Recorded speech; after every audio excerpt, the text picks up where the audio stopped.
وہ ان کو دیکھو سینے پر ہاتھ باندھیں گے، وہ پاؤں بھی سیدھے رکھیں گے، اور وہ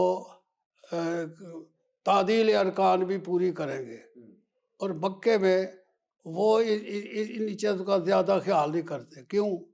وہاں خلقت ہوتی ہے بہت زیادہ، تو لمبا کرنے سے وہ بھائی حنفی بھی ہیں، بریلوی بھی ہیں، ہر قسم کے لوگ ہیں، تو ان کی عادت ہوتی ہے نا بھائی فٹافٹ پڑھنے کی، تو وہ کہتے ہیں اگر میں نے دیر لگائی تو یہ تو سجدے میں چلا جائے گا، دیکھتا تو ہے نہیں نا کوئی، تو آواز تو وہ عادت بنی ہوتی ہے نا، جلدی چلا جاتا ہے، تو اس لیے انہوں نے عوام کا خیال کرتے ہوئے مکے میں ذرا جلدی کرتے ہیں، خصوصاً حج کا جو جمعہ ہوتا ہے نمرہ بہت ہی مسجد، چھوٹا، بہت 3 سے مختصر 4 منٹ کا جمعہ ہوتا رکوع ہے۔ سجود نہیں، رکوع سجود مختصر کرتے ہیں، پڑھ ہی نہیں سکتا آدمی کچھ بھی، وہاں تو صرف نہ پڑھی ہوئی ہو آدمی تو پھر پڑھ سکتا ہے شیخ اس فاتحہ۔ میں بھی ایک بڑا اچھا سوال آئے گا میں، شیخ یہ بڑی اچھی بات کی آپ نے، کئی دفعہ ایسا ہو چکا ہے کہ رمضان میں اللہ تعالیٰ جانے کا موقع دیتا ہے، تو میں حافظ قرآن ہوں الحمدللہ، میں نے خود 17 مصلے بھی سنائے ہیں، سپیڈ بھی اچھی ہے پڑھنے کی، الحمدللہ۔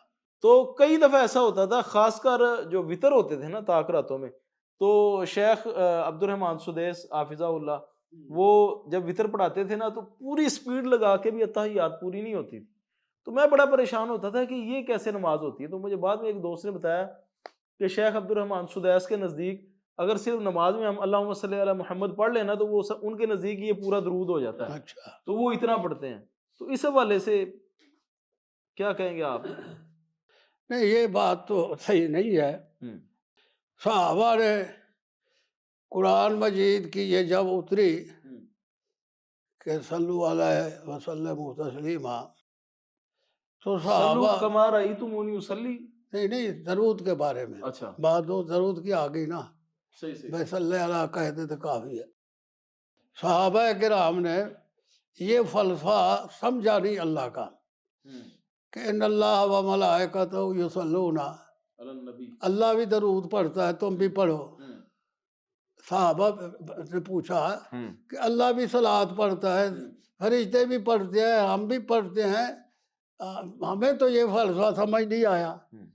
آپ نے فرمایا ہاں اس کا فلسفہ جس نے میرے اوپر قرآن اتارا ہے وہ میں سمجھاتا ہوں تم کو، یہ فلسفہ تم نہیں سمجھ سکتے، تم اللہ سے خود کہہ دو اللہم صلی علی محمد، دیکھو نا اللہ کہتا ہے تم پڑھو، ہم اللہ کو کہہ رہے ہیں، اللہ کا کہہ نہیں، وہ کہتے ہیں نہیں، صلوات کا معنی ہے رحمت نازل کرنا، اچھا صلوات کا معنی ہے رحمت نازل کرنا، ہمارے پاس رحمت ہے نہیں، تو اللہ آپ نے فرمایا کہ رحمت کے خزانے تو اللہ کے پاس ہے، ان کو کہو یا اللہ یہ تو پھر رحمت بھی تیرے خزانے ہیں اور شان بھی رسول کی تو جانتا ہے، جتنی تو جانتا ہے اتنی رحمت نازل فرما، ہم اپنا فرض ادا کر چکے، تو سارا درود پڑھو گے، من صلی علیہ صلاۃ واحدۃ صلی اللہ علیہ عشر مرات، تو سارا درود پڑھے گا تو اللہ تعالیٰ جواب دے گا،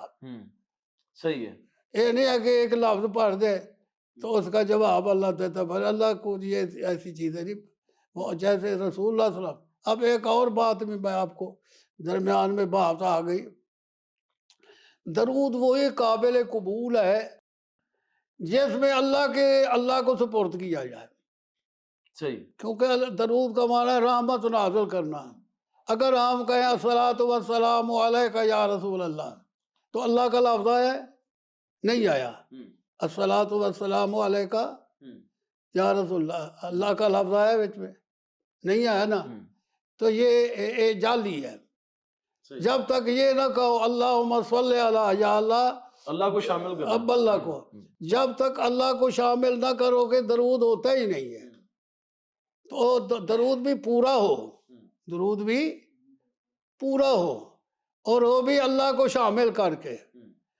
تو پھر بات بنتی ہے۔ آپ کہیں گے کہ جب ہم کہتے ہیں قال رسول اللہ صلی اللہ علیہ وسلم، یہ تو مختصر ہے، یہ نماز والا نماز میں نہیں پڑھ رہے ہم، یہ آپ کے نام کے ساتھ پڑھ رہے ہیں، نماز والا درود وہ سارا پڑھنا پڑتا ہے، اور یہاں صحابہ نے پڑھا، نبی علیہ السلام نے اس کو ثابت رکھا ہے، یہ حدیث تقریری ہے، تو ثابت رکھا، لیکن اللہ کا لفظ ہے کہ نہیں صلی اللہ علیہ وسلم، تو اللہ کا لفظ آ گیا تو گل بن گئی۔ انشاءاللہ اس واسطے جرا درود پڑھ دینا سپیکراں اتنے زور لگا کے، اللہ کا نام اس میں نہیں ہے تو آواز یہ ادھر ہی گھوم گھوم کے واپس آ جاتی ہے، اس کا آگے کوئی چلاؤ نہیں ہے۔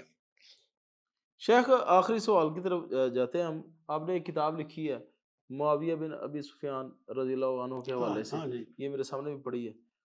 اکثر لوگ کہتے ہیں کہ حضرت معاویہ رضی اللہ تعالیٰ عنہ کو جو کاتب وحی کہا جاتا ہے، تو یہ بات درست نہیں ہے۔ اچھا، تو اس حوالے سے ظاہر آپ نے کتاب ایک لکھی ہے، اس کا موضوع ہی آپ نے یہ لکھ دیا ہے۔ یہ کتاب ہے، دکھاؤ نا مجھے۔ جی یہ کتاب ہے، عرب کے ایک شیخ ہیں، جی ہاں جی، عرب کے ایک شیخ محمد بن محمد الخمیس، جی یہ کویت کے ہیں، صحیح، یہ بھی زندہ ہے؟ ہاں زندہ ہیں، عربی میں تھی تو اس کا میں نے ترجمہ کیا ہے۔ صحیح۔ تو امام امیر معاویہ رضی اللہ تعالیٰ عنہ کاتب وحی، اس نے ثابت کیا ہے کہ قرآن کے وحی ہے، کاتب ہیں۔ اب دیکھو نا اس نے لکھا کیا ہے، معاویہ بن ابی سفیان کاتب وحی القرآن۔ جی معاویہ بن ابی سفیان، ہاں جی، خال المومنین و سید المرسلین و کاتب وحی المبین، اور اس کا باقاعدہ حوالے دیے ہیں اس نے۔ تو نرا یہ وحی حدیث کے وحی والے نہیں تھے کاتب، بلکہ قرآن کے بھی کاتب تھے۔ اچھا، ہاں، یہ حضرت امیر معاویہ، جہاں فہرست آئے گی بعض کتابوں میں جو عام کتابیں ہیں، اس میں امیر معاویہ کا بھی زید بن ثابت کے ساتھ امیر معاویہ بھی کاتب وحی قرآن کا ذکر اس میں آتا ہے۔ تو اس وقت سے امام معاویہ جو ہے، امیر معاویہ، یہ کاتب وحی قرآن بھی ہیں اور حدیث بھی ہیں، ہاں دونوں کے کاتب ہیں۔ ٹھیک ہے جی، جزاک اللہ شیخ محترم۔ آپ سے ہم درخواست کریں گے کہ آپ ہمارے لیے دعا کریں، اللہ ہمارے سے جو یہ دین کا کام لے رہا ہے اس کو قبول فرمائے اور ریاکاری سے بچائے۔ اور شیخ اس حوالے سے ہمیں نصیحت بھی کریں، ہماری طرح جو مزید جو ادارے ہیں، وہ جو میڈیا کا کام کر رہے ہیں، ہاں جی، ڈیجیٹل میڈیا کا، تو ان کو آپ کیا نصیحت کریں گے؟ جس طرح آپ نے پہلے فرمایا کہ آپ کتاب پڑھنے کا ہی مشورہ دیتے ہیں، موبائل سے آپ نہیں مناسب سمجھتے، تو کیا آپ دعوت دین کے لیے یہ میڈیا کو استعمال کرنا بھی اچھا سمجھتے ہیں، یا اس کی بھی آپ افادیت نہیں سمجھتے اتنی زیادہ؟ یہ جو چیزیں علم غیب سے تعلق رکھتی ہیں، اس میں علماء نے یہ وضاحت کیا ہے کہ علم غیب بغیر واسطے کے کوئی نہیں جانتا، کہ ماں کے پیٹ میں کیا ہے، کسی ملک میں کیا ہو رہا ہے، کیا نہیں ہو رہا، یہ بغیر کسی واسطے کے کوئی دعویٰ کرے تو غلط ہے۔ اگر وہ پیٹ میں بچہ ہے، اس کو دیکھنا ہے الٹرا ساؤنڈ سے، تو یہ ذریعہ ہے، سبب ہے، آلہ ہے، تو یہ اس سے اگر معلوم کر لے تو علم غیب کی نفی نہیں ہوتی۔ یہ علم غیب کی یعنی وہ زمرے میں نہیں آتا، اس میں نہیں آتا۔ اسی طرح مکے میں بیٹھا ہے کوئی آدمی، ہم دیکھ رہے ہیں ٹی وی پر، تو یہ علم غیب نہیں ہے۔ نبی علیہ السلام معراج سے جب واپس آئے تو مشرکین نے پوچھا بیت المقدس تو ہم نے دیکھا ہے، فلاں فلاں نشانی بتاؤ، آپ بڑے پریشان ہوئے۔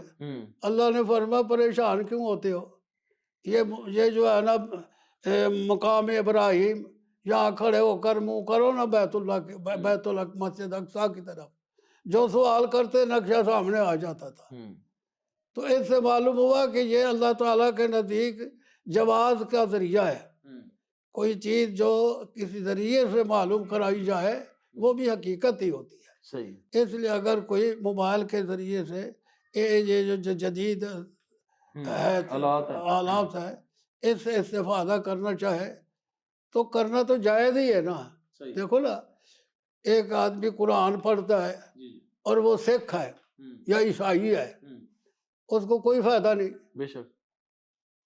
اسی طرح اگر ہم یہ ذرائع جو جدید ہیں ان کو اگر استعمال کرتے ہیں، بری چیزیں دیکھتے ہیں تو ایسے جیسے سکھ نے وہ قرآن مجید پڑھا، تو یہ چیز تو اچھی ہے، لیکن پڑھنے والے کی نیت بادہ ہے، بری ہے، تو اس بات سے پڑھنے والا دیکھنے والا ان چیزوں کو سنجیدگی سے دیکھے۔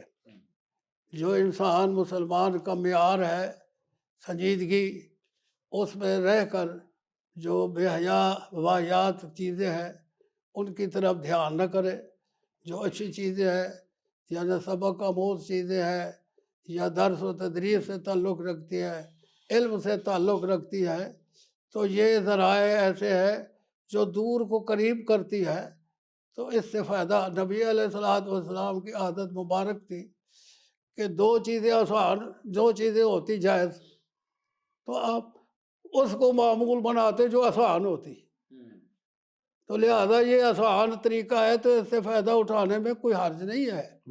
لیکن یہ ہے کہ پختگی جو ہے، پختگی وہ محنت میں ہے، جس میں زیادہ محنت ہوگی، حج بھی اگر جس میں زیادہ میں حدیث میں آتا ہے کہ جس کے حج میں محنت زیادہ ہوگی اس کو ثواب زیادہ ملے گا، ہے ایسا ہے نا؟ تو اس میں بھی ایسا ہے کہ جو آسان طریقہ ہے اس کو حاصل کرو، فائدہ اٹھاؤ، لیکن اس پر اکتفا نہ کرو، انسان سست پڑ جائے گا، بزدل ہو جائے گا، ہمت ہار جائے گا۔ تو علماء کو چاہیے، طلباء کو چاہیے، اور ریسرچر جو ہے محققین، ان کو چاہیے کہ اصل کتابوں سے استفادہ کرے۔ ایک تو وہ کتاب پڑھے گا، مطالعہ کرے گا، پھر باب پڑھے گا، پھر اس سے استخراج کرے گا، استدلال کرے گا، تو اس کا علم، اس کا دماغ جو ہے وہ دماغ زیادہ کام کرنے کے قابل ہوگا، اس میں چستی آئے گی، تیزی آئے گی۔